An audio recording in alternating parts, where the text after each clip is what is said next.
Benvenuto nelle conversazioni di pratica in italiano con le storie. Sei pronto per esercitarti con l'italiano e diventare più fluente? Iniziamo. C'era una volta un mugnaio che aveva una figlia molto bella. Man mano che cresceva, lui si preoccupava di trovare un buon marito per lei. Pensò, la darò in sposa al primo uomo che verrà a chiedere la sua mano.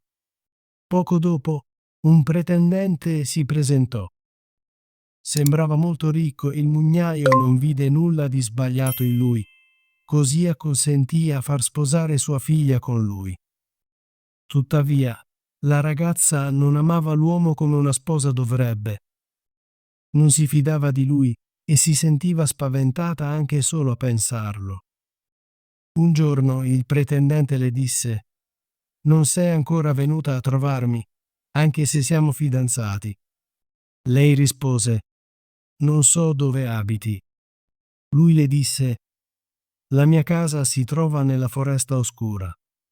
Lei cercò di evitare di andare, dicendo che non avrebbe trovato la strada. Ma lui insistette: «Devi venire a trovarmi domenica prossima. Ho invitato degli ospiti e per aiutarti a trovare la strada spargerò delle ceneri lungo il percorso». Quando arrivò la domenica, la ragazza sentì una strana paura che non riusciva a spiegare. Per segnare la strada del ritorno, riempì le tasche di piselli e lenticchie da lasciare cadere mentre camminava. Quando arrivò nella foresta, trovò il sentiero coperto di ceneri, così lo seguì, lasciando cadere piselli ai lati ad ogni passo. Camminò per tutto il giorno finché non raggiunse la parte più oscura della foresta, dove vide una casa solitaria che appariva cupa e spaventosa. Entrò, ma la trovò completamente vuota e molto silenziosa. Improvvisamente sentì una voce dire: «Ritirati, ritirati, giovane fanciulla, non indugiare in questo covo di assassini». Si guardò intorno e vide che la voce proveniva da un uccello in gabbia sulla parete. Di nuovo si ripeté: «Ritirati, ritirati, giovane fanciulla, non indugiare in questo covo di assassini». La ragazza si spostò di stanza in stanza nella casa, ma era ancora vuota. Infine scese nella cantina, dove trovò una donna molto anziana la cui testa tremava continuamente. «Puoi dirmi», chiese la ragazza, «se qui vive il mio fidanzato?» «Oh, povera bambina», rispose la donna anziana. «Che posto terribile in cui sei venuta!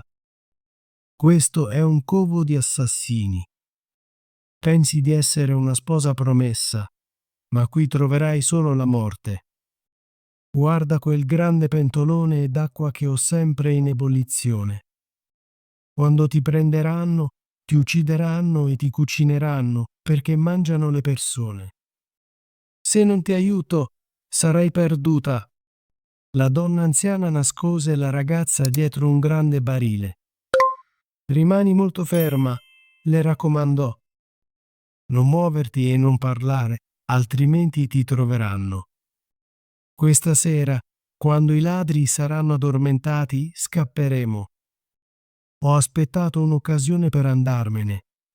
Proprio in quel momento i ladri tornarono, trascinando con loro un'altra giovane ragazza. Erano ubriachi e ignorarono le sue grida. La costrinsero a bere 3 bicchieri di vino, uno bianco, uno rosso e uno giallo, e poco dopo lei morì. Le tolsero i vestiti belli, la posarono su un tavolo e la fecero a pezzi, cospargendola di sale. La povera ragazza tremava dietro il barile, spaventata per quello che stava per accaderle. Un ladro notò un anello d'oro sul dito della ragazza morta.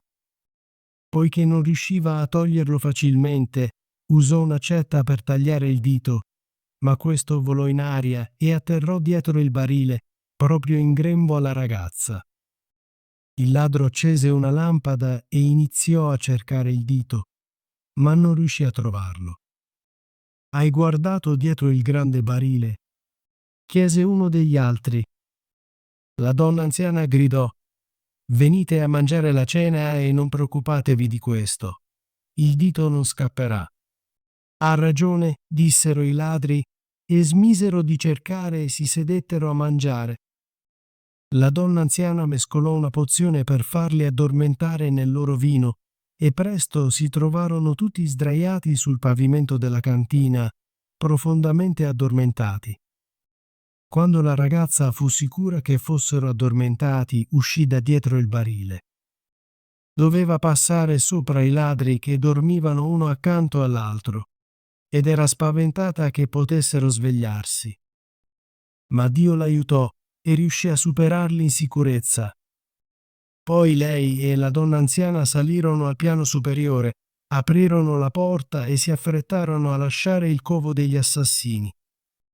Il vento aveva disperso le ceneri, ma i piselli e le lenticchie erano cresciuti, aiutandole a trovare la strada di casa al chiaro di luna. Camminarono tutta la notte e alla fine raggiunsero il mulino al mattino. La ragazza raccontò tutto ciò che era accaduto a suo padre. Arrivò il giorno del matrimonio. Lo sposo e molti ospiti vennero, poiché il mugnaio aveva invitato tutti i suoi amici e familiari.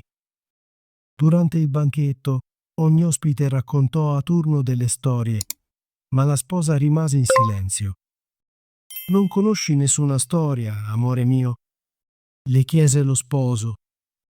«Raccontaci qualcosa». «Condividerò un sogno», rispose la sposa. «Ho camminato da sola attraverso una foresta e ho trovato una casa, ma era vuota tranne che per un uccello in gabbia che cantava: «Ritirati, ritirati, giovane fanciulla, non indugiare in questo covo di assassini». Ha ripetuto la stessa cosa, aggiunse. «Tesoro mio, era solo un sogno. Ho attraversato la casa e ho trovato tutto vuoto e buio. Poi sono andata nella cantina, dove c'era una donna molto anziana che non smetteva di tremare. Le chiesi se il mio fidanzato viveva lì e lei disse: «Oh, povera bambina, sei arrivata in un covo di assassini. Il tuo fidanzato vive qui, ma ti ucciderà e poi ti cucinerà». «Tesoro mio, era solo un sogno». La donna anziana mi nascose dietro un barile e proprio mentre lo faceva, i ladri tornarono a casa con un'altra ragazza. La costrinsero a bere 3 tipi di vino e lei morì. «Tesoro mio, era solo un sogno». Poi le tolsero i vestiti, le fecero a pezzi e cosparsero di sale. «Tesoro mio, era solo un sogno». Un ladro vide un anello d'oro sul suo dito, ma quando non riuscì a toglierlo, usò un'accetta per tagliargli il dito. Il dito volò su e cadde dietro il barile nel mio grembo. «Ecco il dito con l'anello». Detto ciò, la sposa mostrò il dito a tutti a tavola. Lo sposo impallidì e cercò di fuggire, ma gli ospiti lo fermarono e lo tennero stretto.